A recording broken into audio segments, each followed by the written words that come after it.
As a Health Watch, we have developed and coordinated 2 community champion networks, one based in North Sefton and one based in South Sefton.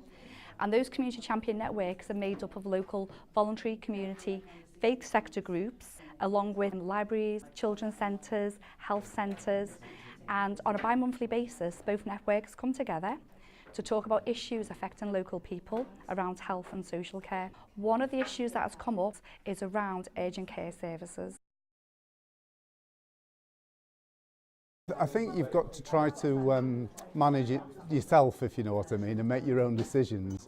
And I'd probably go to the pharmacy, depending what was wrong with me, really. I've got a little bit of background information, so I probably could make more of an informed choice. If I couldn't make an informed choice, then I probably would dial 111 and get them to signpost me to the best sort of service available. Obviously, if I had severe chest pain, severe breathing problems or whatever, then that would be a 999 issue. I think we maybe need to publicise about 111 more, and also publicise about the pharmacies and how much they can help people in the community as well.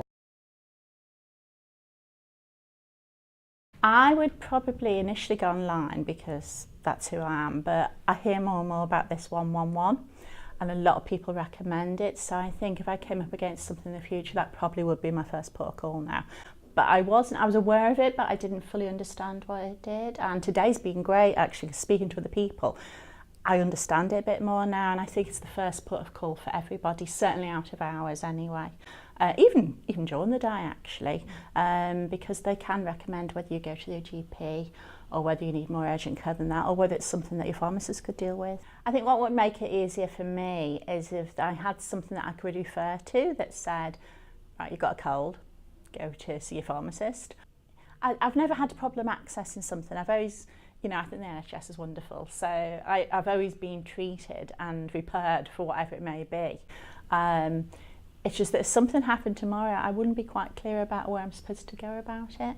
I think what you've got to bear in mind is most people, if they're reasonably fit, you know, they're not taking young kiddies always and things like that to the, you know, to see the doctor and that sort of thing.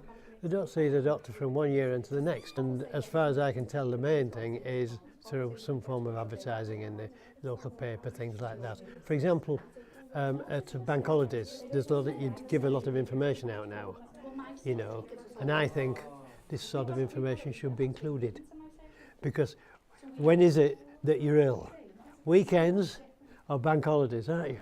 So this has been fantastic that the CCG have come along to do this urgent care review with the local groups. Even just by coming along to the community champion networks, we're hearing the voices of many, many people who live in Sefton, because they represent whole communities. And if they're coming to this group to tell us that there's confusion, people don't understand where to go, then to do this so that they can spread the word further back into their communities really does support people knowing where to go for urgent care services, and also to give people a voice in what they would like from their urgent care services, and, you know, a voice in where they can choose to go as well.